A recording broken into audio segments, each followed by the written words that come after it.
يرفع الله الذين آمنوا منكم والذين أوتوا العلم درجات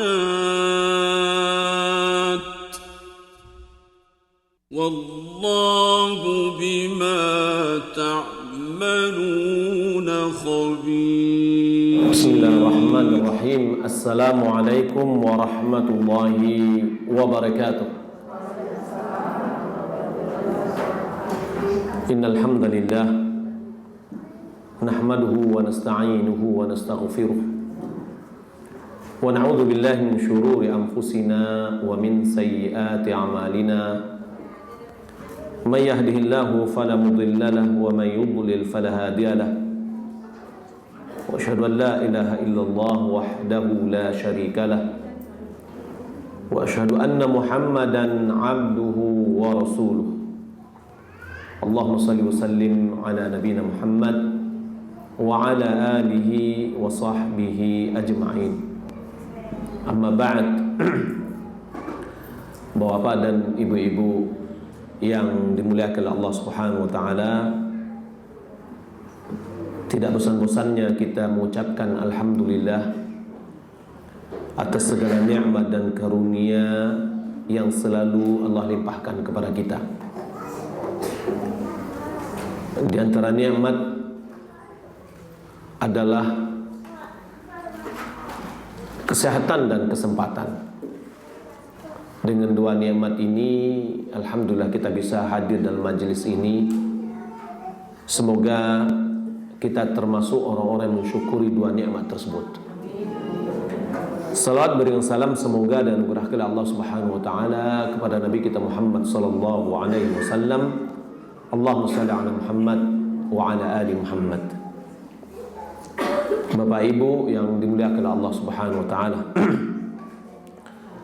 Kajian kita pada pagi menjelang siang ini adalah tentang istiqamah setelah Ramadan. Mungkin kita bertanya, kok Ramadan belum datang kita sudah berbicara tentang istiqamah setelah Ramadan. Ada satu hadis yang diriwayatkan oleh Imam Muslim. Raghima anfim bri'in dakhala alaihi Ramadan thumma salakh falam yughfar lahu aw kama qala Nabi sallallahu alaihi wasallam. Merugi seseorang, baik laki-laki maupun perempuan, datang kepadanya Ramadan kemudian pergi, namun dosanya tidak diampuni.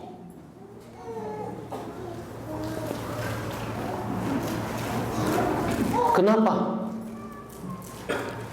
Karena boleh jadi dia tidak memanfaatkan kesempatan dengan sebaik-baiknya pada bulan Ramadan. Karena puasa bulan Ramadan yang didasari oleh keimanan dan mengharapkan pahala dari Allah bisa menghapus dosa-dosa kita yang telah berlalu. Ketika seseorang dosanya tidak terampuni, berarti dia tidak menjalankan Ramadan atau puasa Ramadan sesuai dengan yang diarahkan oleh Nabi. Yang pertama adalah didasari oleh keimanan, iman terhadap apa yang dijanjikan oleh Allah dari pahala. Yang kedua, mengharapkan pahala. Bagaimana mengharapkan pahala ini? Yaitu orang yang betul-betul puasa dan menjaga puasanya dari hal-hal yang merusak puasa. Maka kita lihat selama puasa iman kita naik, ketaatan kita tinggi. Tapi pertanyaannya, bagaimana dengan setelah Ramadan? Ali bin Abi Thalib dia mengatakan,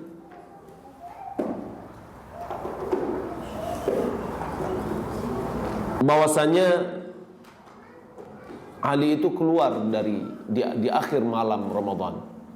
Kharaja Ali bin Abi Thalib akhir lailatin min Ramadan. Dia keluar malam terakhir dari Ramadan. Fanada wa rafa'a sautahu. Dia menyeru dan mengangkat suaranya. Apa katanya? Man hadzal ladzi faza fi Ramadan fanuhanni'uhu. Siapa orang yang beruntung pada bulan Ramadan, malam ini kita akan ucapkan selamat. Wa man hadzal ladzi khasira fi Ramadan fanu'azzih.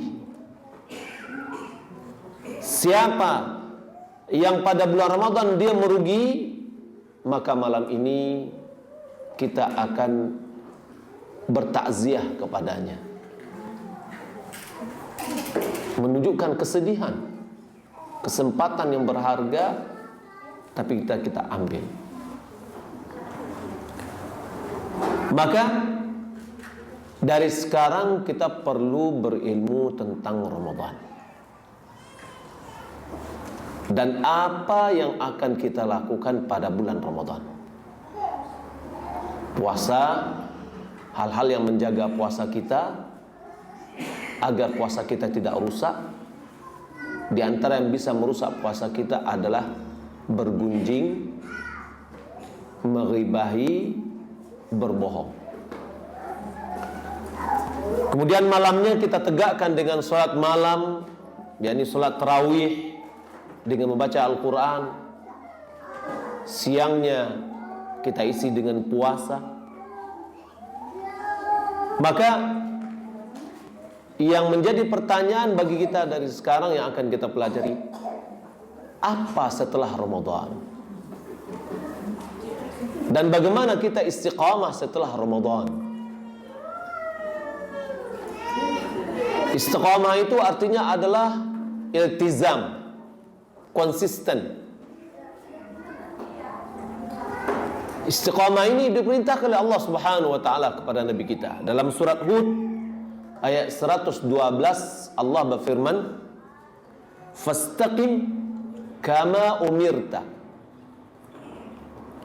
wa man taba ma'aka wa la tatghaw innahu bima ta'maluna basir." Kata Allah kepada Nabi Muhammad SAW, istiqomahlah kamu kama umirt, beristiqomahlah seperti engkau diperintahkan atau sebagaimana engkau diperintahkan. Berarti istiqomah itu harus sesuai dengan syariat. Wa man taba ma'ak, dan orang-orang yang bertaubat bersamamu, hendaklah juga dia istiqamah. Wala tatghaw, jangan melampaui batas. Innahu bima ta'maluna basir. Sesungguhnya Allah Subhanahu wa taala Maha melihat terhadap apa yang kamu lakukan. Sekecil apapun kita beristiqamah, pasti diketahui dan dilihat oleh Allah. Dalam surah Syura ayat 15, Allah Subhanahu wa taala berfirman, "Falidzalika fad'u wastaqim." Maka oleh karena itu ajaklah dan konsistenlah kama umirt, sebagaimana engkau diperintahkan. Wala tattabi' ahwa'ahum, jangan engkau mengikuti keinginan hawa nafsu mereka.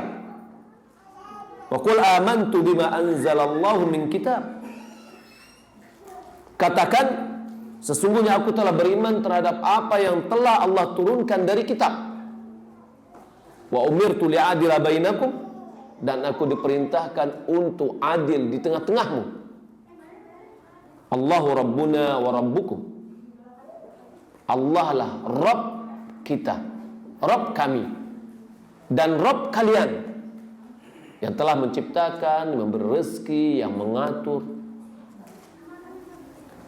Lana amaluna wa lakum amalukum. Bagi kami adalah amalan kami, bagimu adalah amalanmu. La hujjata bainana wa bainakum. Allahu yajma'u bainana wa ilaihil masir. Tidak ada hujah antara kita dengan kamu. Allah yang mengumpulkan kita, karena kita semuanya akan kembali kepada Allah. Dalam dua ayat ini Allah Subhanahu wa ta'ala memerintahkan kita untuk istiqamah,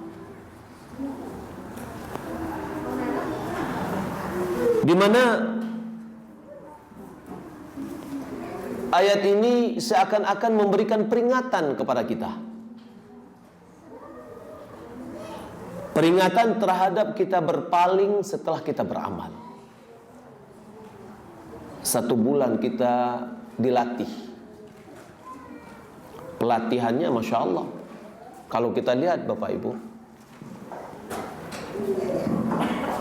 supaya kinerja sebagian pegawai semakin baik, hendaklah sekali dalam setahun itu harus ada pelatihan. Kalau tidak ada pelatihan, dia akan monoton, lebih cenderung kepada penurunan. Diadakan pelatihan berarti ada penyegaran baru. Untuk apa gunanya? Agar setelah pelatihan kinerjanya semakin baik. Kalau seandainya setelah pelatihan kinerjanya sama sebelum pelatihan, tidak ada gunanya untuk pelatihan. Begitu juga kehidupan kita dalam setahun adalah 12 bulan. 11 bulan kita tidak berpuasa, yang kondisi kita bermacam-macam. 1 bulan namanya kita ada penyegaran kembali. Waktu di luar Ramadan boleh jadi di antara kita disibukkan oleh dunia. Tapi ketika bulan Ramadan, hampir semua kita keinginan akhiratnya lebih tinggi daripada keinginan dunianya. Pada bulan Ramadan ada pelatihan. Pelatihan emosional kita. Pelatihan akhlak. Pelatihan kesabaran.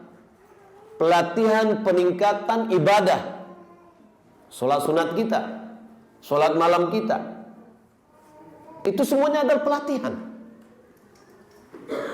Selama 1 bulan kita berlatih. Apa yang diharapkan? Diharapkan setelah pelatihan itu terjadi perubahan. Ya ayyuhalladzina amanu kutiba alaikumusshiyam kama kutiba alal ladzina min qablikum la'allakum tattaqun. Target yang dicapai adalah takwa. Hakikat takwa adalah takut kepada Allah. Selama 1 bulan kita dilatih untuk bertakwa kepada Allah. Buktinya, bukti kita takut kepada Allah, tidak ada satupun di antara kita yang berani ketika mandi minum air. Ada nggak? Ada nggak orang yang tahu ketika kita mandi kita minum air? Ada nggak orang yang tahu? Kata orang sambil menyelam minum air, gak ada yang tahu. Tapi kenapa dia tidak lakukan? Karena rasa takutnya kepada Allah Subhanahu wa ta'ala. Setiap hari dia berlatih itu, ya, karena dia merasa Allah mengawasinya, karena dia berpuasa karena Allah. Kata Nabi SAW dalam hadis qudsi, taraka ta'amahu wa syarabahu wa syahwatahu min ajli. Dia meninggalkan makannya, minumnya, dan syahwatnya gara-gara aku, kata Allah Subhanahu wa ta'ala. Hakikat dari takwa itu takut kepada Allah. At-taqwa an taj'ala bainaka wa baina 'adzaballah baina 'adzabillah wiqayatan bimtithali awamirihi wa ijtinab nawahi. Takwa itu engkau menjadikan antaramu dan azab Allah tameng, dinding. Dengan apa dinding ini kita buat? Dengan ketaatan kita kepada perintahnya dan meninggalkan larangannya. Selama kita menjalankan perintah Allah dan meninggalkan larangannya, berarti kita sudah membuat satu tameng yang kuat agar diri kita tidak kena azab Allah Subhanahu wa taala. Maka pelatihannya ini adalah di bulan Ramadan.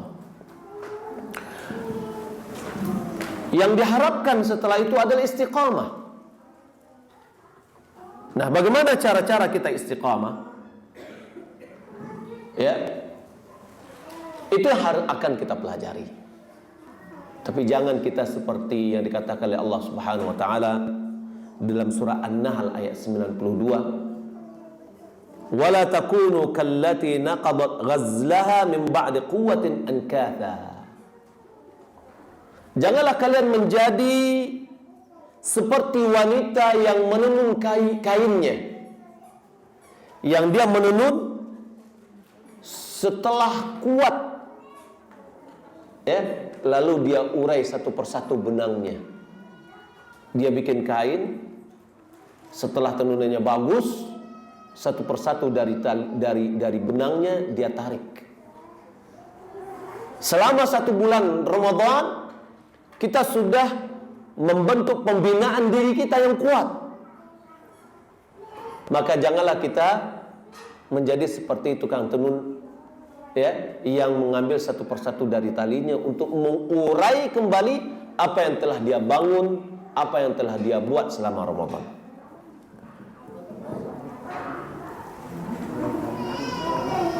Kita harus menjauhkan diri kita dengan futur, lemah semangat, bosan. Karena ya, yang istirahat itu adalah ketika kita masuk dalam surga, baru kita istirahat. Kalau di dunia ini tidak ada istirahat. Jangan misalkan selama 1 bulan kita sudah beribadah, ya udah habis Ramadan saya mau istirahat deh. Ya, sudah capek. Imam Ahmad dia mengatakan ketika ditanya mata rahah, kapan istirahat itu? Beliau mengatakan indama tada'u awwala qadamin min qadamaika fil jannah. Istirahat itu ketika engkau memasukkan salah satu dari kakimu ke dalam surga. Awal kaki kita yang masuk berarti sudah rahah, sudah istirahat. Semoga Allah Subhanahu wa taala masukkan kita semuanya ke dalam surga. Maka perlu kita perhatikan, yang kita pelajari apa-apa saja penyebab-penyebab atau faktor-faktor yang bisa menjadikan kita istiqamah setelah Ramadan. Yang pertama, Bapak Ibu dimuliakan Allah Subhanahu wa taala, al-mudawamatu 'alal 'amalis salih walau kana qalilan. Continue, terus menerus melaksanakan amal soleh walaupun amal soleh itu adalah sedikit. Nabi SAW mengatakan dalam hadis yang diriwayatkan oleh Bukhari Muslim, ya ayuhan nas khudhu minal a'mali ma tutiqun. Wahai manusia, lakukanlah dari pekerjaan yang mampu kamu kerjakan. Jangan yang berat, ya, tapi yang enjoy. Kita mengerjakannya senang. Kenapa? Fa innallaha la yamallu hatta tamallu. Sesungguhnya Allah tidak akan bosan selama kalian tidak bosan. Ya, kalau seandainya kalian bosan, Allah pun bosan memberi pahala kepada kita. Ya, selama kita tidak bosan, Allah selalu memberikan pahala kepada kita. Nah, apa yang bisa memberikan atau menjadikan kita tidak bosan adalah beramal sesuai dengan kemampuan kita. Pilih-pilih, silakan. Jangan kita pengen ambil semua, tapi kemampuan kita tidak ada. Sekali ngerjain, seumur hidup kita tinggalkan nanti. Atau sekali kita kerjakan, sepanjang tahun kita tinggalkan. Jadi Rasulullah SAW memerintahkan kepada kita, ambillah dari pekerjaan ibadah yang mampu kamu lakukan. Karena Allah tidak akan bosan sampai kalian bosan. Lalu Nabi mengatakan, fa inna ahabbal a'mali ila Allah, fa inna ahabbal a'mali ila Allah adwamuha wa in qalla. Sesungguhnya amalan yang paling dicintai oleh Allah yang terus menerus, itu yang dicintai. Terus menerus banyak dicintai atau tidak? Tentu yang intinya ada terus menerus. Besarnya terserah. Wa in qalla, walaupun sedikit, ya, maka itu lebih dicintai oleh Allah apabila dia continue, terus menerus. Bersedekah pada bulan Ramadan, ya, kata Nabi SAW, afdalus sadaqati sadaqatun fi Ramadan. Sebaik-baik sedekah itu adalah sedekah yang kita keluarkan pada bulan Ramadan. Ini motivasi untuk peningkatan, ya. Tapi jangan kita hanya memberi di bulan, setiap malam pada bulan Ramadan, tapi setelah itu kita istirahat. Tidak, ya. Kalau seandainya bulan Ramadan kita tingkatkan, taruhlah di sini misalkan nyumbangnya ya $5 misalkan, ya. Wah, $5 udah besar juga tuh bawa ke Indonesia. Tapi kalau di sini belum apa-apa, mungkin seperti 5.000 lah mungkin, ya. Wallahu alam, saya tidak tahu, ya. Pada bulan Ramadan dia tingkatkan menjadi $10. Di luar Ramadan balik lagi dia $5 terus setiap hari, ya. Setiap hari, bukan sekali sebulan, ya. Nah, kalau kita lihat 2 rakaat dari sholat malam bulan puasa, kita melakukannya berapa? 11 rakaat. 11 rakaat pada hari-hari yang lain, kalau bisa kita lakukan continue, bagus. Tapi kalau seandainya sekali satu malam kita kerjakan 11, malam-malam berikutnya nggak ada lagi, ini tidak continue. Lebih baik minimal 2 rakaat sholat malamnya.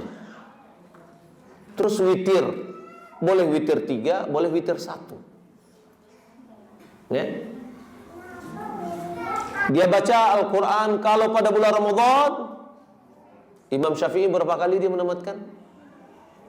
Imam Syafi'i menamatkan 60 kali pada bulan Ramadan. Wow, Ibu. Pada hari-hari biasa beliau menamatkan 30 kali. Berarti setiap hari tamat Al-Quran. Subhanallah. Kalau kita setiap hari aja juz ke-30 aja nggak tamat, ya. Nah, ulama-ulama lain mereka meningkatkan bacaan Al-Quran pada bulan Ramadan. Tapi di luar Ramadan, ya, paling cepat mereka menamatkannya adalah sekali 3 hari, ya. Karena ada hadis yang melarang, ya, menamatkan Al-Quran kurang dari 3 hari. Baik, maka kita ambil, atau misalkan setiap malam itu 1 halaman, tapi ada kontinuitasnya. Atau juga diantaranya selama bulan Ramadan kita puasa wajib. Di luar Ramadan ada puasa wajib nggak? Sunat ada, jika orang mewajibkan pada dirinya, ya. Puasa apa namanya? Puasa nazar. Jika seandainya seorang nazar. Akan tetapi su'ila Nabi sallallahu alaihi wasallam 'anil nazar. Beliau ditanya tentang nazar. Qal innahu la ya'ti bi khair. Nazar itu tidak mendatangkan kebaikan. Yang akan datangkan apa? Kesusahan, beban. Sesuatu yang tidak diwajibkan kita wajibkan. Ya, pas datang waktunya kita sudah mulai mencari lari. Misalkan seorang punya usaha proyek misalkan, dananya 10M, lalu kena bintang. Tahu nggak ibu-ibu, bapak, kena bintang? Bintang itu di mana? Di langit. Ya udah, tergantung, nggak turun-turun. Jadi istilahnya kalau ada anggaran yang tidak turun-turun itu namanya anggaran yang kena bintang. Ya, dia berusaha nggak juga. Dia bilang, misalkan kalau dana saya cair, saya akan bersedekah 10% pada saat itu. Ya, pas dananya keluar 10M, 10% ingat dengan nadarnya, waduh besar juga nih 1M. Sudah mulai cari-cari bagaimana cara supaya dia menjadi lepas dari itu, jadi 1 juta. Itu pun kalau mau.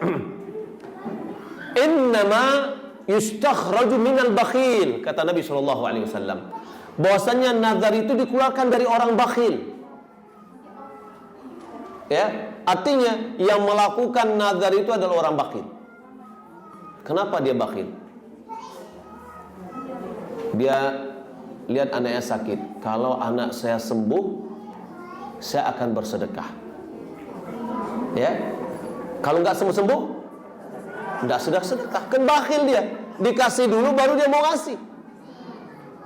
Ya, baik. Jadi hendaklah kita mengambil amalan yang ringan, tapi yang intinya adalah continue. Apa yang kita lakukan pada bulan Ramadan juga kita lakukan di luar Ramadan. Nabi kita Muhammad sallallahu alaihi wasallam mengatakan afdalus salati ba'dal maktubah salatu fi jawfil lail. Sebaik-baik solat setelah solat fardu adalah solat pada malam hari. Ya, kita sudah dilatih berapa lama? 1 bulan untuk solat malam. Solat tarawih kita itulah yang namanya solat malam. Ya, dia disyariatkan berjamaah. Kalau ibu-ibu, dari fatwa-fatwa ulama yang kita baca, lebih baik dia di rumah. Kalau dia datang ke masjid bagus, tapi lebih bagus adalah di rumah. Selama puasa, selama bulan Ramadan kita berlatih puasa. Kata Nabi sallallahu alaihi wasallam, afdalus siyam ba'da Ramadan syahrullah muharram. Sebaik-baik puasa setelah bulan Ramadan adalah puasa pada bulan Muharram. Juga Nabi sallallahu alaihi wasallam mengatakan, man shama yawman fi sabilillah ba'adallahu minhu jahannam masirata mi'ati amin. Siapa yang berpuasa pada saat dia berperang fi sabilillah, di hadapannya ada musuh, ya, tapi dia tetap konsisten berpuasa bagaimanapun juga keadaannya. Puasa sunat, ya. Siapa yang berpuasa 1 hari dalam fi sabilillah, yakni dalam waktu dia berperang, maka Allah akan menjauhkan api neraka dari dirinya sejauh perjalanan 100 tahun. Hadis ini diriwayatkan oleh Nasa'i yang dihasankan oleh Syekh Albani. Adapun hadis diriwayatkan oleh Al-Bazzar yang disahihkan oleh Syekh Albani adalah tentang mengkhatam Al-Quran. Man khatama lahu bisyami yaumin, ya, man khatama lahu bisyami yaumin dakhalal jannah. Siapa yang menutup dirinya dengan 1 puasa, maka dia masuk ke dalam surga. Ini bisa kita ambil juga pelajaran bahwa meninggal dunia setelah kita beramal soleh itu lebih baik. Itu adalah husnul khotimah. Jadi mudawamah, continue di dalam kita beramal terhadap amal soleh ini yang selalu kita lakukan. Jadi apa yang kita lakukan frekuensinya di Ramadan meningkat, di luar Ramadan amalan yang sama ya tetap kita lakukan, mungkin boleh jadi kita ambil frekuensinya yang mampu kita lakukan. Karena kita harapkan adalah kelanjutan. Yang kedua adalah menjauhkan diri untuk kembali kepada maksiat. Karena selama bulan Ramadan kita sudah berusaha untuk menjaga diri kita dari maksiat. Karena dia bisa mengurangi nilai-nilai puasa. Kata Nabi SAW, "Idza kana yaum shaumi ahadikum fala yarfuth wala yaskhab wala yajhal." Pada hari seorang berpuasa, janganlah dia berkata keji, janganlah dia mengangkat suaranya, teriak-teriak, janganlah dia berbuat jahil. Fa in syatamahu ahadun aw qatalahu falyaqul inni shaim. Apabila ada seorang yang mencelanya atau mengajaknya berkelahi, hendaklah dia katakan, aku adalah orang yang berpuasa. Nah, di sini berarti selama dia berpuasa, dia berusaha untuk melatih dirinya untuk sabar. Sabar menjauhi maksiat. Nah, begitu juga hendaknya pada di luar Ramadan, dia juga bersabar untuk menjauhi maksiat kepada Allah Subhanahu wa taala. Dan tidak kembali untuk melakukan maksiat. Menjauh dalam usaha ini juga kita harus berusaha menjauhkan diri dari faktor-faktor yang menyebabkan kita jatuh kepada maksiat. Ya. Seperti di antaranya adalah menjauh dari tempat kita bermaksiat. Ya. Menjauh dari tempat kita bermaksiat.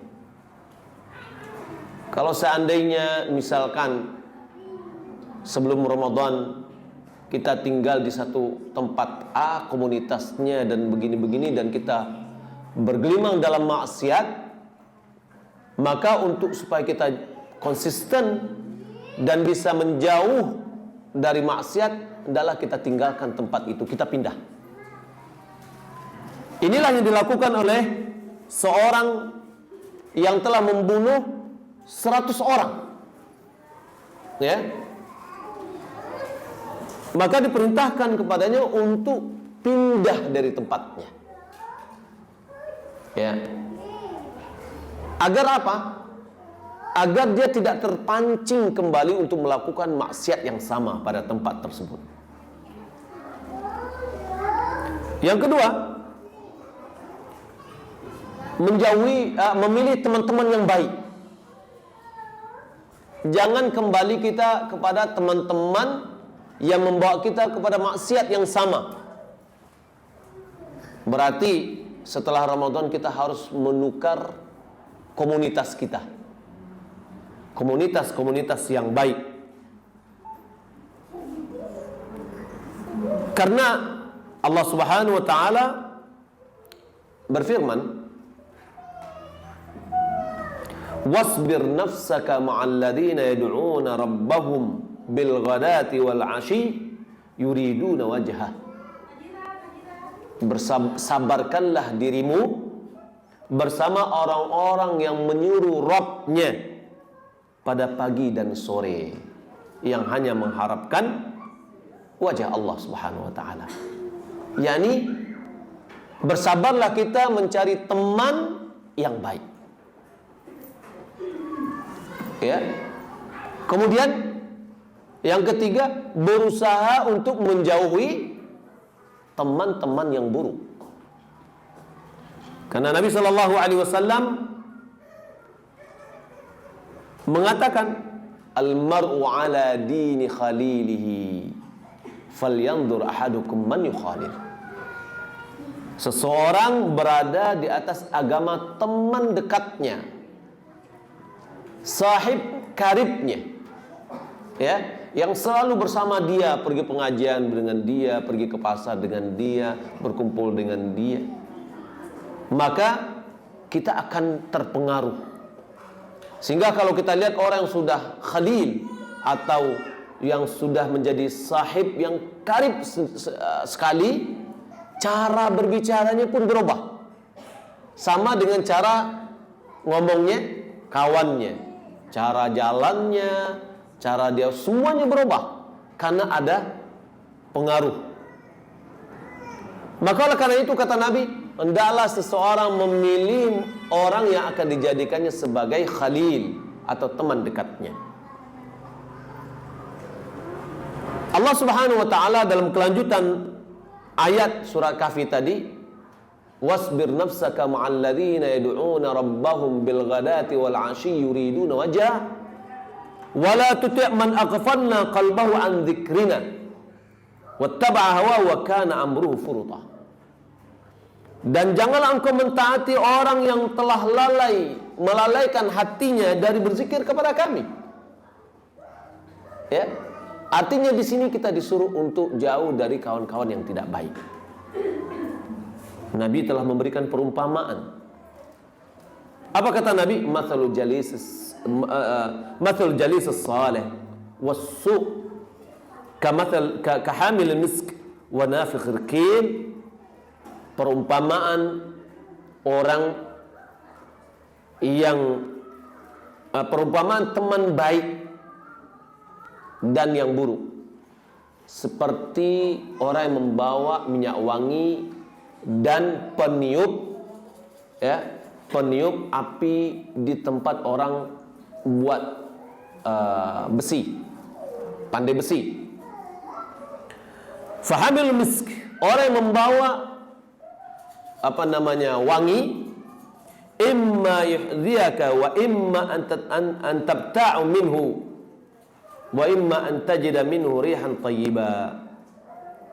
Boleh jadi dia memberimu, ya, kasih minyak wangi sedikit, bagus atau tidak? Bagus. Atau kita membelinya, bagus juga. Atau minimal kita, ya, kena aromanya.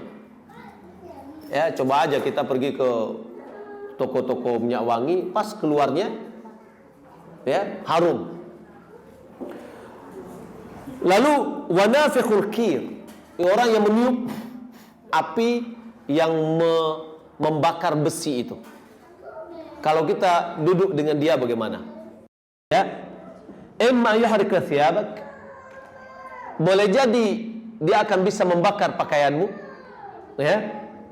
Wa imma an tajida minhu rihan khabithah, boleh jadi kita mendapatkan bau asapnya, bau yang tidak enak, ya. Nah, maka begitu juga dengan kita.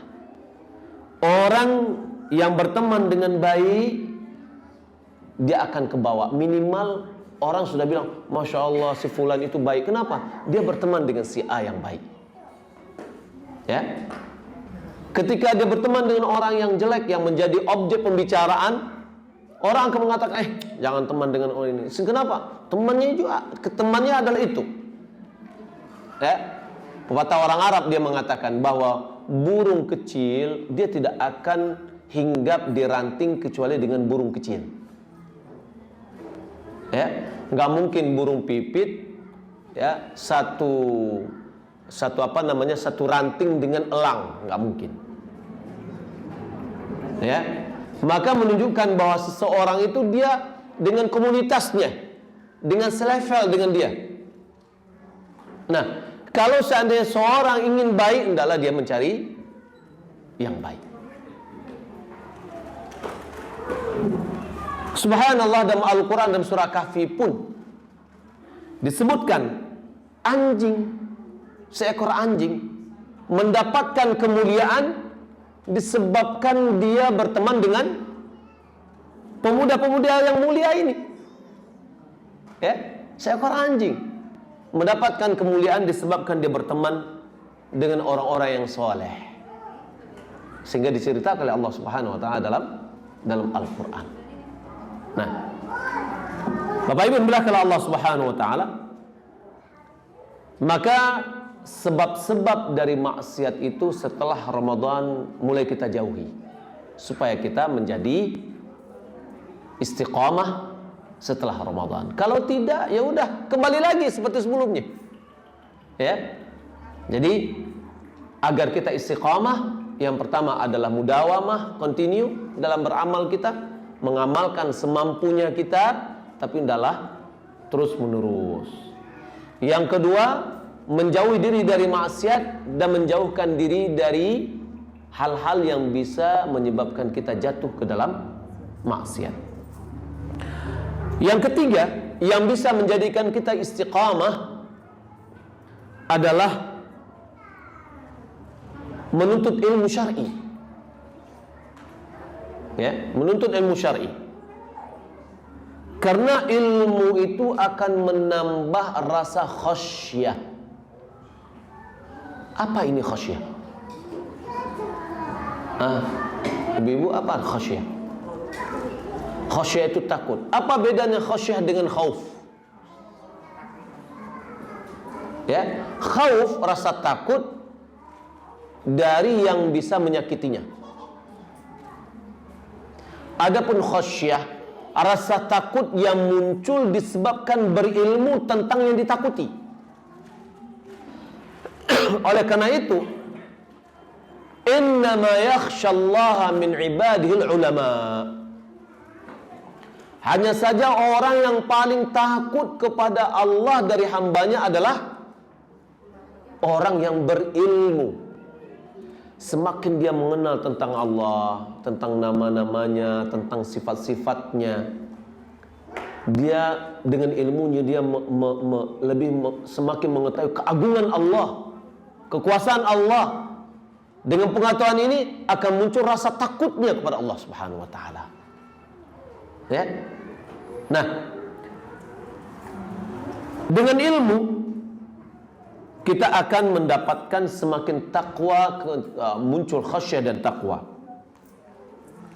Kemudian ilmu juga akan mengeluarkan kita dan menyelamatkan kita dari apa yang disifatkan oleh Nabi kita Muhammad SAW. Dalam suatu hadis beliau mengatakan, ala inna dunya mal'unah. Sesungguhnya dunia itu adalah mal'unah, kata Nabi, terlaknat.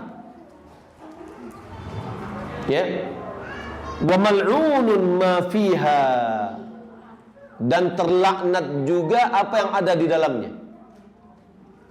Jadi kata ulama mengatakan, kalau seandainya ada orang iri disebabkan tetangganya semakin bagus dunianya, itu iri yang tidak baik. Tapi boleh iri ketika seorang Allah berikan harta, lalu hartanya dipergunakan dalam ketaatan kepada Allah. Maka dia pengen seperti itu juga. Kalau kita lihat, bukan karena dunianya, tetapi karena pahala akhiratnya akan dia dapatkan. Jadi Nabi SAW mengatakan, dunia itu terlaknat dan terlaknat yang apa yang ada di dalamnya. Karena dunia ini menipu. Dunia ini menggiurkan. Innamal hayatud dunya la'ibun wa lahwun. Sesungguhnya kehidupan dunia itu adalah la'ib, permainan, sandiwara. Wa lahwun, yang menyia-nyiakan. Jika seandainya kita mengejar dunia, dunia itu tidak akan bisa kita kejar. Tapi kalau seandainya dunia itu kita kecilkan, kita akan bisa menguasai dunia. Ya. Lalu illa, kata Nabi SAW, kecuali zikrullah, kecuali yang berzikir kepada Allah, maka dia tidak kena laknat. Wa mawalahu, dan orang yang juga yang melakukannya, orang yang berzikir dan orang yang loyal kepadanya. wa 'alimun wa muta'allimun. Orang yang alim dan orang yang belajar. Jadi kalau seandainya kita menuntut ilmu syar'i, kita dikeluarkan dari yang terlaknat. Ya. Sehingga apa yang dikatakan oleh Nabi, dunia itu terlaknat dan apa yang ada di dalamnya kecuali orang yang alim dan orang yang belajar. Pentingnya ilmu, Bapak Ibu dimuliakan Allah Subhanahu wa taala, karena ilmu ini adalah cahaya yang akan menerangi jalan kita. Banyak di antara kita yang tidak tahu tentang halal dan haram. Ilmulah yang akan menggiring kita kepada yang halal dan meninggalkan yang haram. Yang keempat, supaya kita bisa istiqamah setelah ilmu kita tambah, adalah berdakwah. Berdakwah ini apa? Menyampaikan. Tidak mesti ibu-ibu harus keluar pergi ke rumah ini, rumah itu, rumah ini, rumah itu, nggak perlu. Tapi ada teman, kita ajak dia dengan apa yang telah kita pahami tentang akidah, tentang tauhid, tentang sunnah Nabi SAW. Kita tanamkan. Ini adalah dakwah. Ya.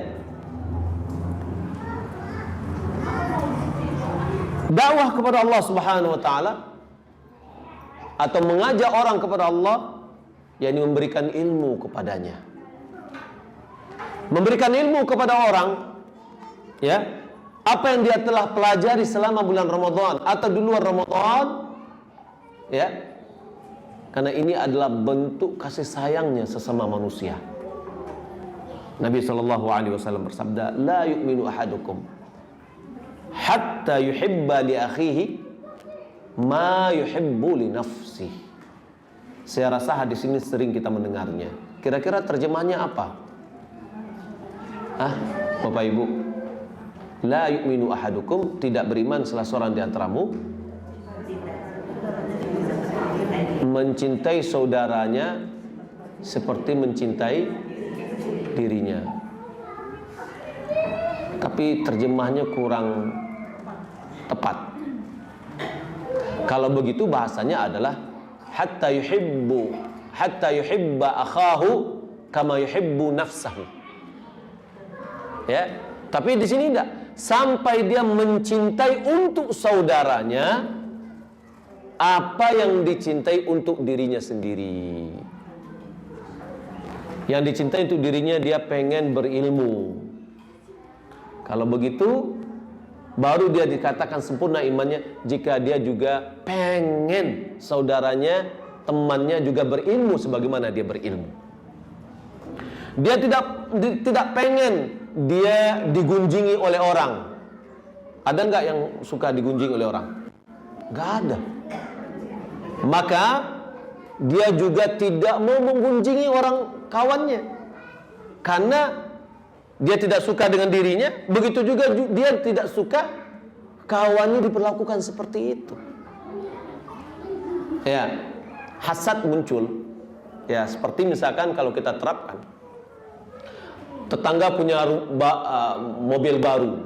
Biasanya kalau orang yang hasad itu gimana?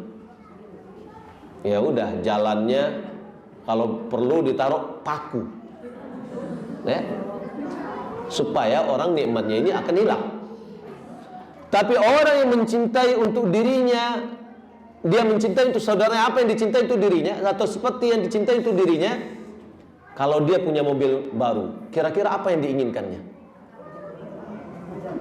Dia pengen jalannya nyaman, bagus, nggak ada paku, gitu ya. Nah, kalau tetangganya punya mobil baru, jalannya diperbaiki oleh dia supaya mobil baru tetangganya mulus. Ya, ada nggak di antara kita yang seperti itu? Ini tingkat imannya sudah tinggi ini. Makanya dikatakan oleh Nabi, tidak sempurna keimanan seseorang, ya, sampai dia mencintai untuk saudaranya apa yang dicintai untuk dirinya. Ya. Jadi memang berat sih ujiannya. Untuk mencapai keimanan yang sempurna itu berat. Baik. Adapun dalam ilmu begitu juga. Ilmu, ya. Kita pengen setelah kita berilmu, kita ingin juga kawan kita, tentu yang pertama keluarga kita, anak kita, ya, juga berilmu. Terkadang kita bakhil dengan keluarga kita. Ya, bapak ibu sudah ikut ngaji, sudah dapat ilmu, tapi nggak sampaikan kepada anak. Ya, terkadang masa bodoh dengan anaknya. Ya udah, biarlah anak sendiri mencari. Enggak. Apalagi kita di sini, bapak ibu, ya, perlu ada perhatian yang dalam kepada anak kita. Apalagi undang-undang di sini. Ya, kalau di Indonesia, kalau anaknya nakal gampang aja ditampar oleh bapaknya. Kalau di sini bapaknya nanti di penjara. Ya. Nah, di sini sebenarnya seorang bapak kalau betul-betul dia akan memperhatikan anaknya, memberikan waktu kepada anaknya, maka anaknya akan menjadi patuh. Tapi kalau seandainya bapaknya termasuk cuek, maka anaknya akan cuek. Ya. Saya pernah membaca, Bapak Ibu, di antara penyimpangan seksual kepada anak perempuan disebabkan dia tidak mendapatkan perhatian yang penuh dari bapaknya. Ya. Dia pengen perhatian, tapi bapaknya tidak memberikan. Walaupun tidak mesti 24 jam. Ya, hendaklah ada orang tua ini memberikan perhatian kepada anaknya. Mendengar curhat anaknya. Tapi kalau seandainya bapaknya cuek, sudah dia akan mencari lawan jenisnya untuk curhat.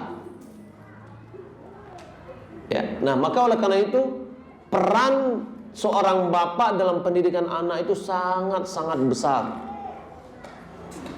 Anak yang selalu dengan bapaknya, khususnya laki-laki yang selalu dengan bapaknya, dia akan ada percaya diri, akan ada rasa keberanian. Ya. Tapi kalau seandainya anak laki-laki yang sama dengan ibunya terus, ya, sifat kewanitaan tinggi pada dia, malu, nggak percaya diri, ya, nggak pede, disuruh begini nggak mau, disuruh begini nggak mau. Nah, ini perlu diperhatikan oleh orang tua. Kemudian di antara dakwah ini juga Nabi Shallallahu Alaihi Wasallam memberikan motivasi kepada kita untuk memberikan hidayah kepada orang lain, dan itu lebih baik dari hal-hal yang kita bangga-banggakan. Nabi Shallallahu Alaihi Wasallam mengatakan, la yahdiyallahu bika rajulan wahidan khairul laka min humrin na'am. Jika seandainya seorang diberi hidayah oleh Allah melalui tanganmu, maka itu lebih baik dari onta merah. Orang Arab sangat-sangat mengelu-elukan, mendambakan onta merah. Maksud onta merah itu onta yang bisa dijadikan untuk bersafar, kendaraan. Mungkin kita dekatkan kendaraan yang paling mewah saat ini. Ada seorang diberikan hidayah oleh Allah melalui kita, maka kita perbuatan itu melebihi dari kendaraan yang paling mewah pada zaman sekarang. Ya. Nah, bagaimana caranya? Yaitu cara berdakwah. Kemana kita dakwahi? Kepada Al-Quran dan Sunnah. Kemudian juga kalau kita ingin kebaikan yang kita tidak mengetahui, yang kita tidak amalkan atau belum sempat mengamalkan, salah satu caranya juga adalah berdakwah. Ya, karena Nabi Shallallahu Alaihi Wasallam mengatakan, "Man dalla ala khairin falau mithlu ajri fa'ilihi."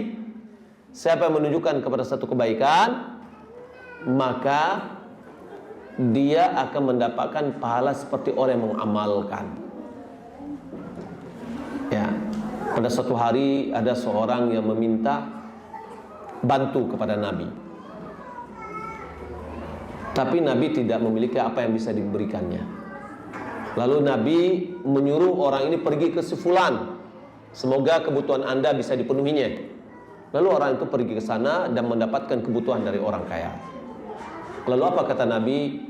Orang yang menunjukkan satu kebaikan, maka pahalanya seperti orang yang melakukan. Ya.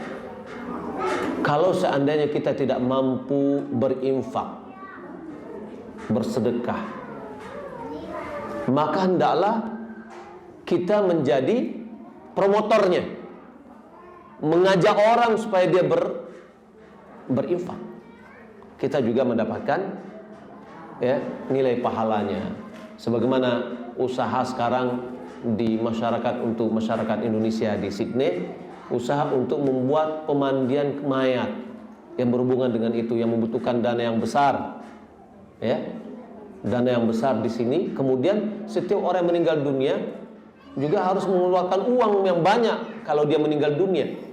Tapi kalau seandainya komunitas Indonesia sudah memiliki pemandian, mudah-mudahan itu akan mengurangi dananya. Maka oleh karena itu perlu kita mengumpulkan dana mensukseskan program ini. Nah, boleh jadi kita belum mampu untuk berinfak banyak, tapi kita tahu dengan seorang yang uangnya banyak, kita telepon dia, Pak, Bu, ini kita butuhkan dana yang besar nih, sekian, kegunaannya ini. Lalu dia mau berinfak, ya. Nah, kita berarti sudah menunjukkan kepadanya satu kebaikan. Dia berinfak, kita juga mendapatkan nilai infak seperti apa yang diinfakkan. Ya. Apalagi ilmu agama, ketika kita mengajarkan kepada orang bagaimana cara membaca Al-Quran dengan baik, bagaimana tentang sholat yang baik, tentang wudhu yang baik, dan masalah akidah yang benar. Setelah kita pelajari, lalu kita informasikan ke orang, lalu orang itu mengamalkan. Setiap dia mengamalkan, kita mendapatkan pahalanya, ya. Dan ini terus menerus. Boleh jadi terkadang kita belum sempat mengamalkannya, tapi kita sudah mendapatkan pahalanya. Dan inilah diantara kegunaan dakwah.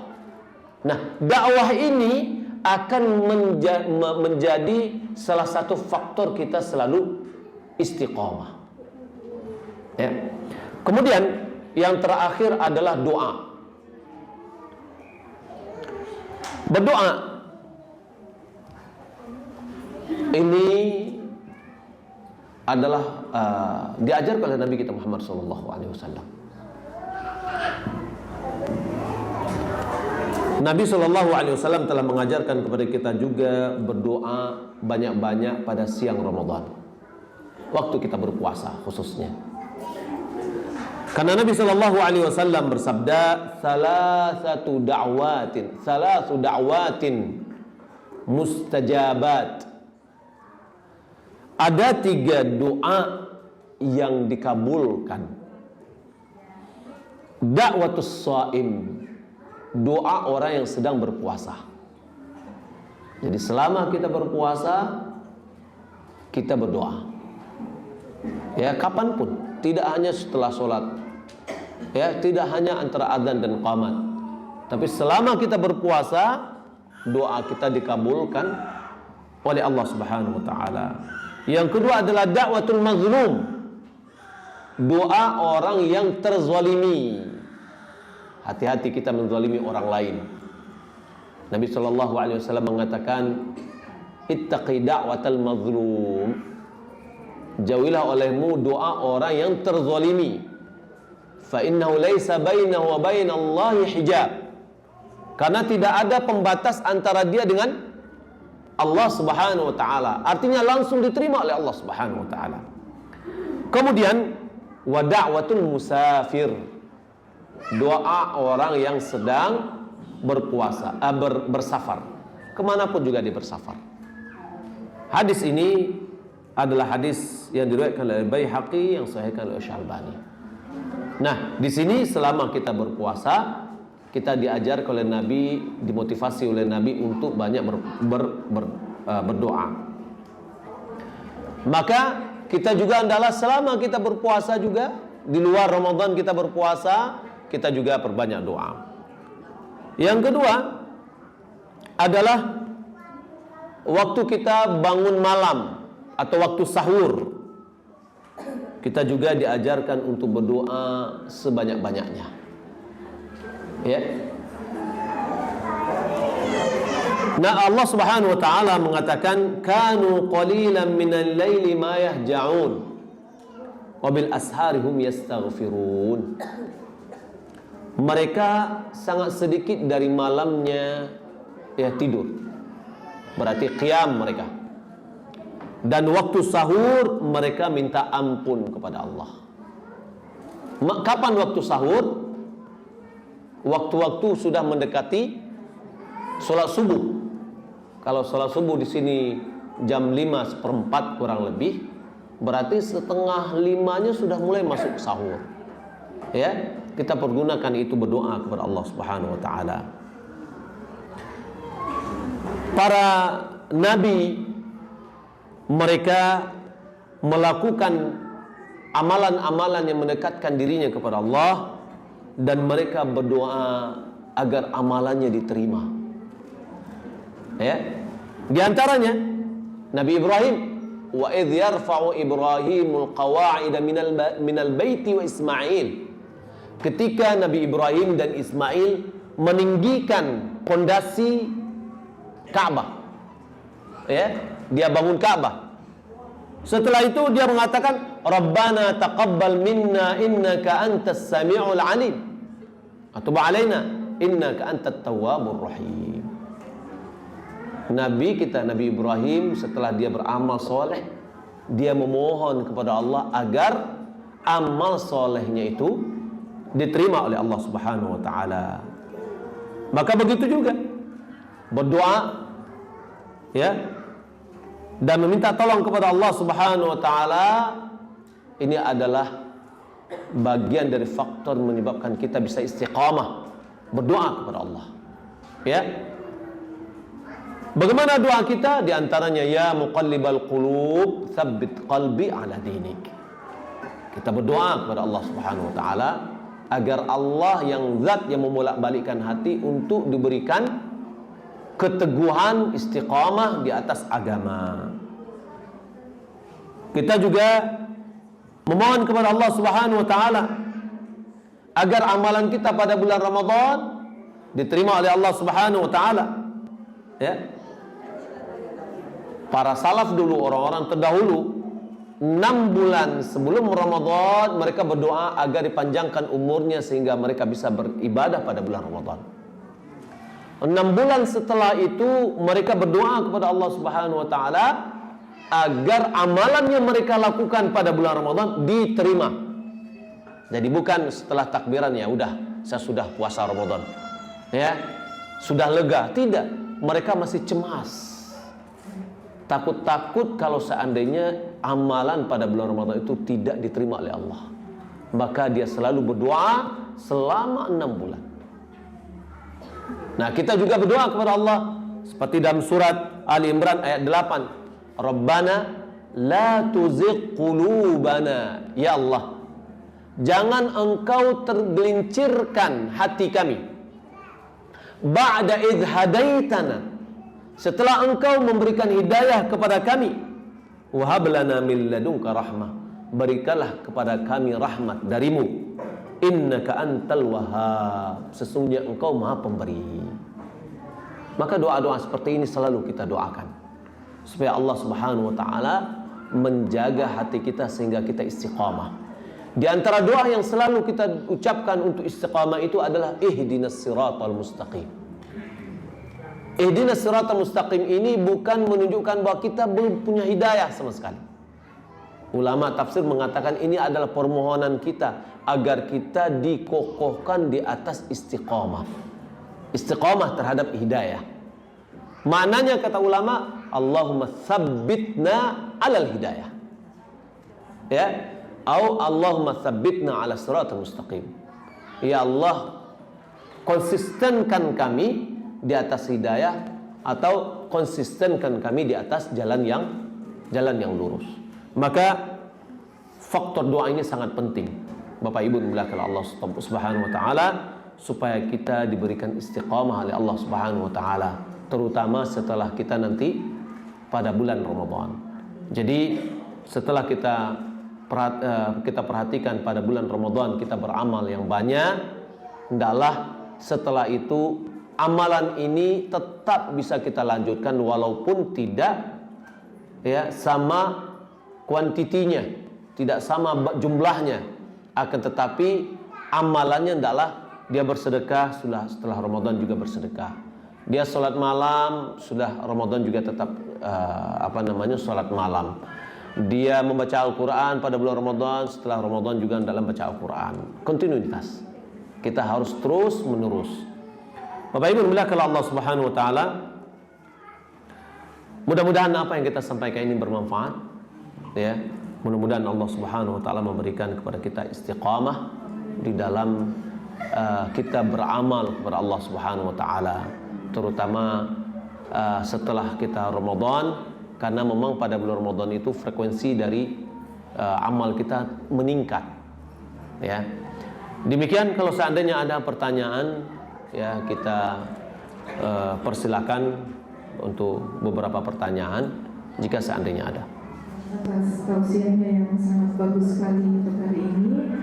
Yang ingin saya tanyakan itu apa kriteria dari sukses kita untuk meraih Ramadan itu tadi? Bagaimana ketika kita naik haji seperti itu kan, dikatakan haji mabrur itu ada kriterianya.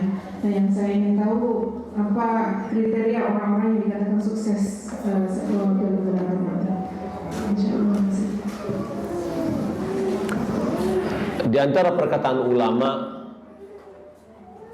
tentang ciri-ciri amalan seseorang itu diterima oleh Allah adalah terbukanya hati dia untuk beramal amalan yang banyak.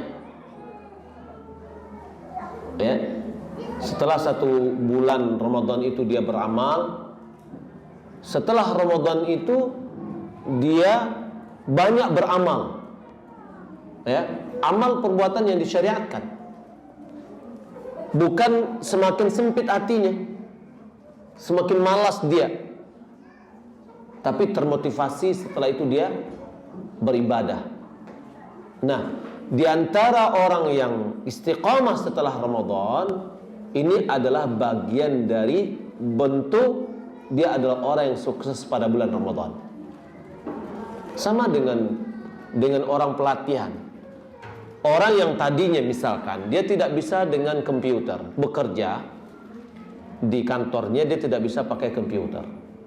Lalu supaya kerjanya semakin bagus, diberikan pelatihan seminggu atau 2 minggu. Sukses apabila setelah dia selesai pelatihan, dia pergunakan ilmu yang telah didapatkan sehingga dia dari manual sudah meningkat menjadi memakai komputer. Tapi kalau seandainya setelah itu tetap dengan manual seperti sebelum dia mengikuti pelatihan, berarti pelatihannya tidak sukses. Ya. Nah, begitu juga ibadah kita.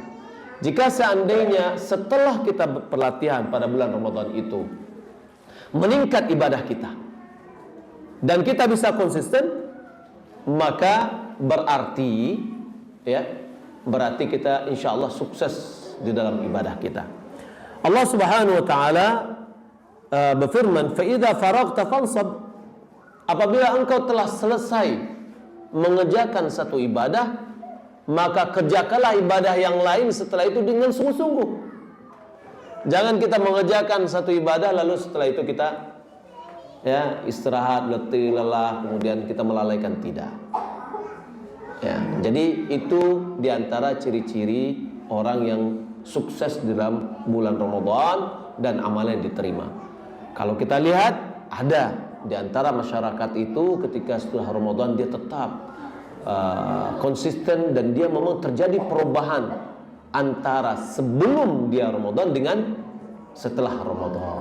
Wallahu a'lam.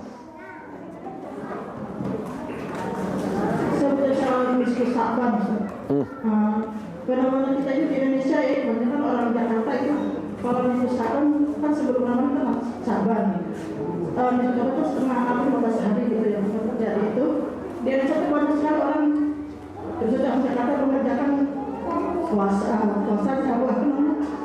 ngaji Yasin 3 kali terus mengerjakan sholat. Sedangkan kita Nabi Muhammad mencontohkan puasa Saban. Itu adalah hadis doib. Kita kalau menjelaskan sejelas-jelasnya supaya amal kita nggak tertolak gitu Ustaz. Kasihan umumnya orang Jakarta itu masih mau melakukan soal misal Saban Ustaz. Terima kasih. Assalamualaikum warahmatullahi wabarakatuh. Assalamualaikum warahmatullahi wabarakatuh. Bapak Ibu dimuliakan Allah Subhanahu wa taala. Terkadang kita ini, kalau saya sering kadang memberikan perumpamaan yang gampang seperti komputer. Kalau settingnya salah, Bu, maka hasilnya akan salah. Nah, yang ada di sebagian masyarakat kita settingannya salah, maka harus diinstal ulang. Ya. Nah, bagaimana caranya? Kita harus memberikan kepada dia keilmuan. Ya. Masyarakat kita pada umumnya mereka itu beramal sesuai dengan kebiasaan. Dia tidak melihat apakah ini ada dasarnya atau tidak. Tapi alhamdulillah kita di sini karena mungkin kita terpengaruh oleh lingkungan kebiasaan. Bukan berarti kita mau mencari-cari yang ringan, tidak ya. Tapi kita mencari ada nggak dasarnya ada amalan ini. Apa yang Ibu sebutkan tadi bahwasanya mereka mengamalkan amal yang tidak ada dasarnya, tidak dicontohkan oleh Nabi SAW. Betul. Nabi tidak mencontohkan membaca yasinan pada bulan Sya'ban. Ya. Imam Nawawi dia mengatakan hadis tentang keutamaan surat Yasin itu dhaif. Ya. Kalau yang dikatakan hadisnya setiap sesuatu itu ada hati, qalbu. Qalbunya Al-Quran adalah Yasin. Itu hadisnya dhaif, tidak ada. Ya. Nah, kita melihat ketika settingan ini tidak benar akan menghasilkan perbuatan yang tidak benar. Nabi mengatakan man amila amalan laisa alaihi amruna fahuwa raddun. Siapa yang mengamalkan satu amal yang tidak ada dasarnya dari agama ini, maka amal itu tertolak. Saya pernah pergi ke salah seorang notaris. Mungkin 5 tahun yang lalu atau lebih 7 tahun yang lalu kalau tidak salah. Pada saat itu ada peraturan di Indonesia bahwa untuk membuat sekolah harus dalam bentuk PT, tidak boleh dalam bentuk yayasan. Lalu saya bertanya pada saat itu kepada notaris, Bu, kalau seandainya ada orang yang mau meminta buat yayasan untuk sekolah, Ibu beri notanya atau tidak? Dia bilang tidak. Lalu dia katakan karena peraturan itu Pak katanya belum jelas, maka saya tidak bisa memberikan. Bagaimana aplikasi itu saya tidak tahu karena tidak ada penjelasan. Maka saya tidak berikan. Lalu pada saat itu saya katakan seperti itu juga dengan agama, Bu. Bahwa seseorang beramal itu hendaklah jelas, terang undang-undangnya. Dasar dia untuk melakukan itu apa gitu. Kalau dasarnya tidak jelas menyebabkan amalannya tidak bisa diterima. Ya, maka oleh karena itu yang ketika kita beramal yang harus kita tanyakan itu adalah apa dasarnya. Bukan pertanyaan apa larangannya. Ya, ini dalam masalah ibadah. Maka oleh karena itu bagaimana cara kita menjelaskan kepada mereka yang telah terbiasa? Kita perlu memang waktu yang panjang. Yang pertama, ketundukan mereka kepada Al-Quran dan Sunnah, kepada Allah dan Rasulnya harus ditanamkan. Saya sering mengatakan ini adalah proses pencucian darah bagi orang yang memiliki komplikasi penyakit. Karena apabila darahnya sudah bersih, boleh jadi semua penyakitnya akan bisa sehat, ya, sembuh. Karena sumber penyakit adalah dari kotornya darah. Nah, sekarang bagaimana kita menanamkan kepada mereka harus taat kepada Allah dan Rasulnya.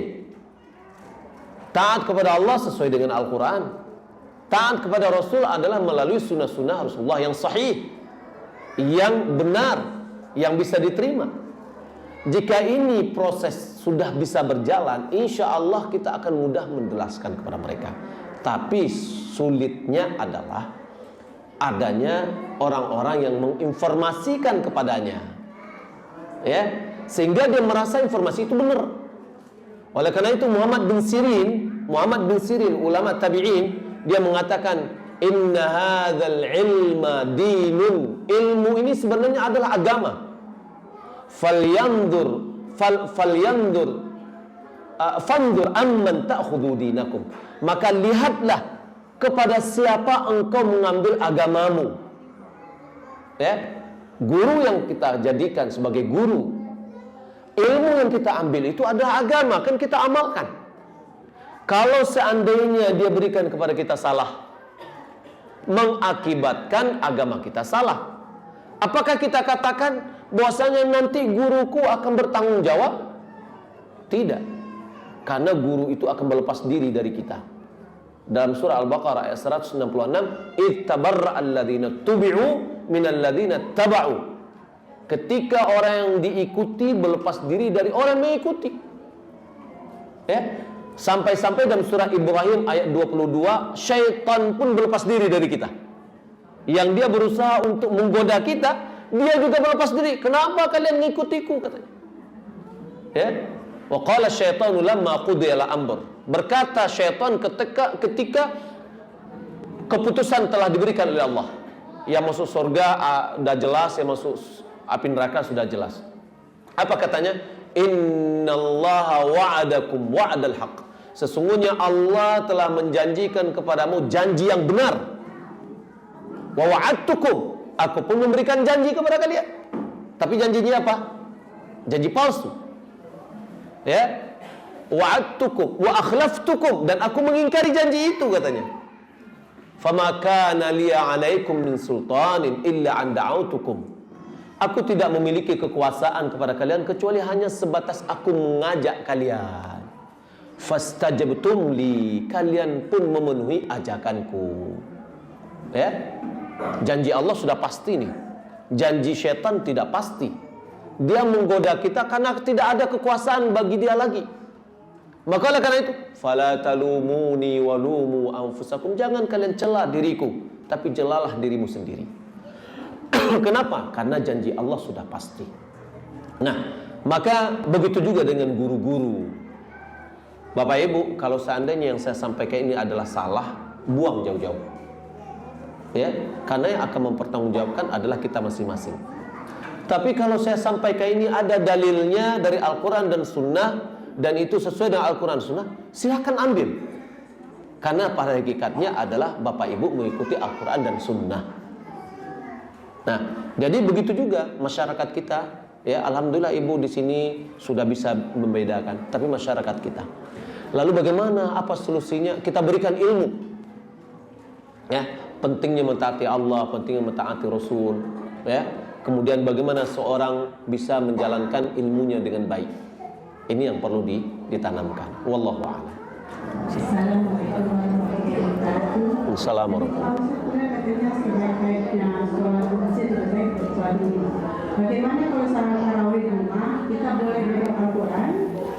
Apakah kita masuk mengatakan Al-Quran? Karena setiap wanita kan kita kasih 23 hari puasanya Ustaz. Ya. Assalamualaikum warahmatullahi wabarakatuh. Yang pertama, sholat ibu-ibu yang lebih afdol itu untuk baik sholat fardu maupun sholat sunat adalah di rumah. Tapi kalau seandainya Bapak Ibu datang ke masjid, ya tidak apa-apa. Ya, apalagi kalau seandainya tempatnya ada.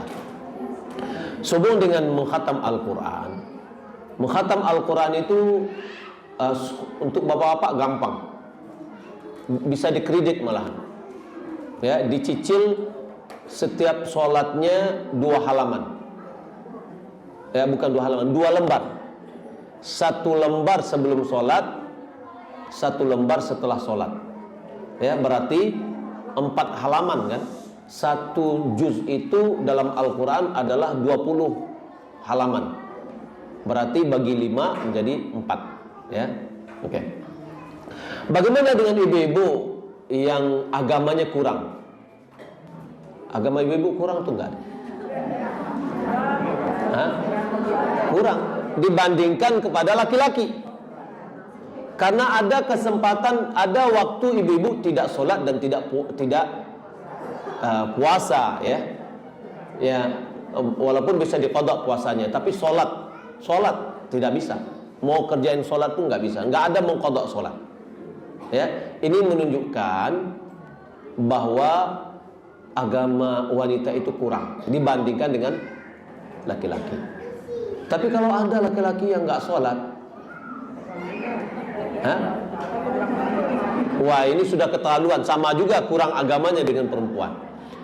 Tapi dalam hadis yang sama kata Nabi, saya tidak pernah melihat orang yang akalnya kurang, agamanya kurang, yang bisa menaklukkan hati laki-laki yang kuat daripada wanita. Jadi Nabi mengatakan wanita itu akalnya kurang, agamanya kurang. Menerima nggak ibu-ibu?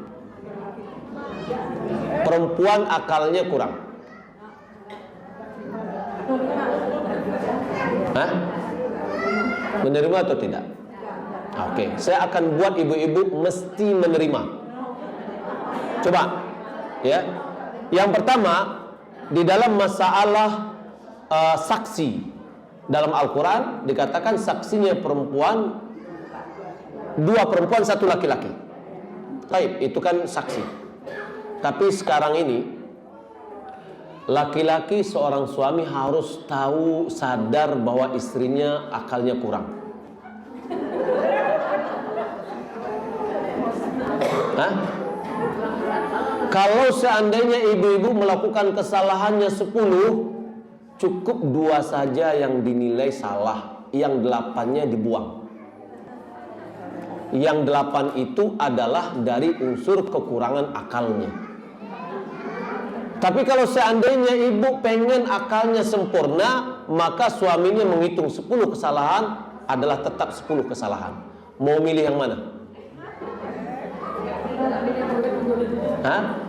Karena ibu-ibu saya perhatikan ya, istri kita dan yang lain, ada yang kesalahan itu subhanallah sudah diingatkan, jatuh lagi kesalahan yang sama, jatuh lagi kesalahan yang sama. Kita akan melihat ini dari kekurangan kodrat, dia kurang akal.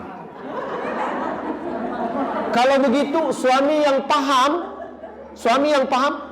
dia cuek, dia sikapi istrinya dengan baik. Wah, ya udah ini jangan dinilai lah, kan gitu ya. Tapi Kak dimaklumi, ya. Tapi kalau suaminya memperlakukan istrinya seperti akal yang sehat, bukan sehat, yang sempurna, berarti suami yang kurang akalnya. Sama dengan begini, ibu-ibu. Ketika anak umur 3 tahun atau 2 tahun, kita berlakukan seperti anak umur 20 tahun. Apa kata orang? Ini orang tuanya nggak punya akal nih. Masa anak kecil diberlakukan sama, kan gitu kan? Kesalahannya ya memang dia belum punya akal gitu. Ya. Nah, ini adalah kodrat wanita. Kodrat wanita yang seperti ini harus diketahui oleh laki-laki. Sehingga rumah tangganya yang baik, dia harus mengatakan, ini kesalahan istri saya, sekian kesalahannya, saya akan tutup mata. Tapi yang ini yang terpenting, ya ini harus saya nasihati. Ini yang harus saya nasihati, begitu. Jadi sudah menerima ibu-ibu ya, ya ibu-ibu yang kurang akal. Baik. Bagaimana caranya dalam sholat? Bolehkah sholat sunat, sholat tarawih dengan memakai mushaf? Jawaban ulama menjawab boleh. Ya, apalagi bagi orang yang tidak hafal, yang dia pengen sholat tarawihnya panjang. Ya, mana dalil? Dalil adalah perbuatan Aisyah. Perbuatan Aisyah di mana dia sholat malam yang diimami oleh budaknya. bekas budaknya dengan melihat kepada mushaf. Maka kalau seandainya ibu-ibu sholat di rumah supaya bisa menamatkan Al-Quran selama dia sholat tarawih di rumahnya, maka ibu-ibu harus menargetkan satu malam itu kurang lebih 1,5 juz. Kalau mau tamat ya.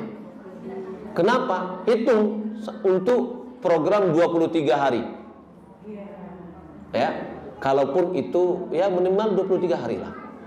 Taib, muncul pertanyaan, saya mau pengen puasa sempurna dengan cara meminum obat penahan haid.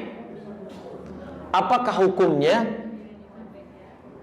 Pertanyaan yang sama dilontarkan kepada Syekh Ibnu Utsaimin rahimahullah ta'ala. Beliau mengatakan boleh jika seandainya dokter mengizinkan, artinya tidak berdampak negatif terhadap kesehatannya.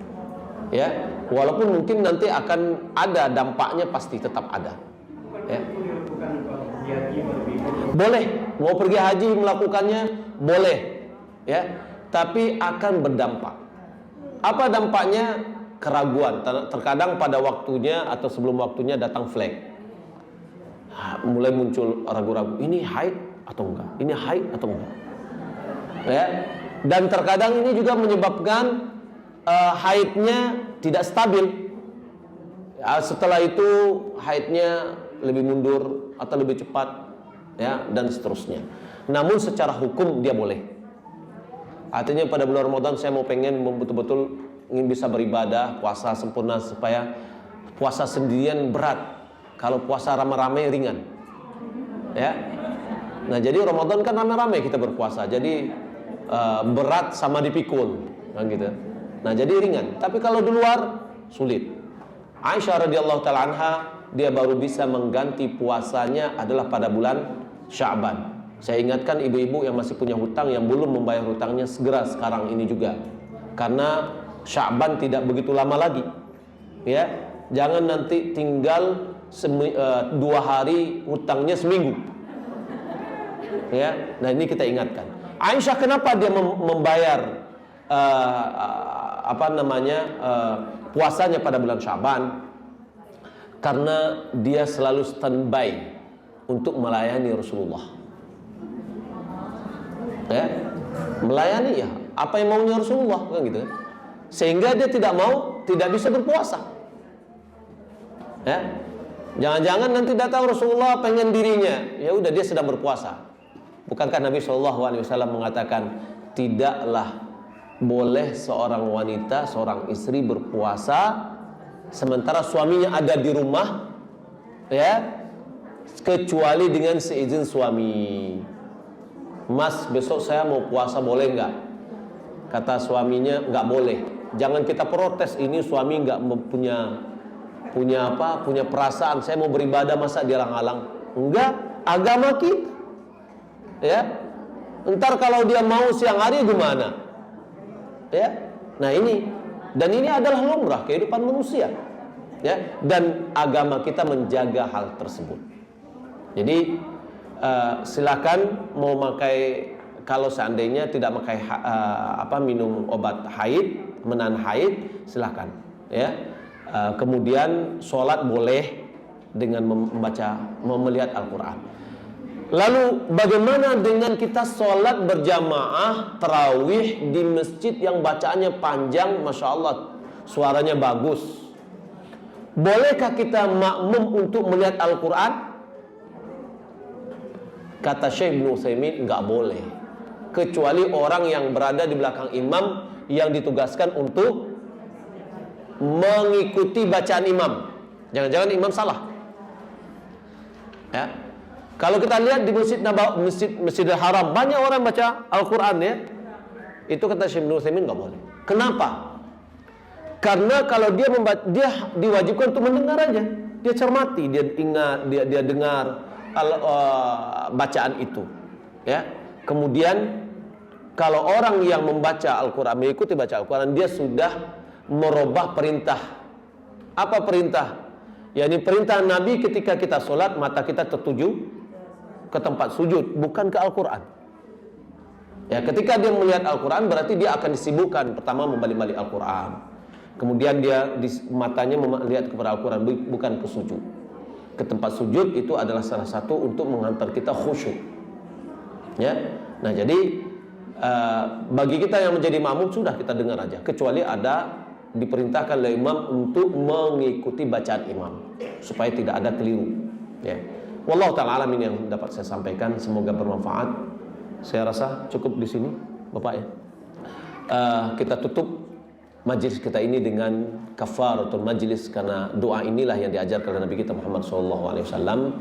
Mari kita masing-masing membaca doa kafaratul majlis. Subhanakallahumma wa bihamdik, asyhadu an la ilaha illa anta, astaghfiruka wa atubu ilaik. Wassalamualaikum warahmatullahi wabarakatuh.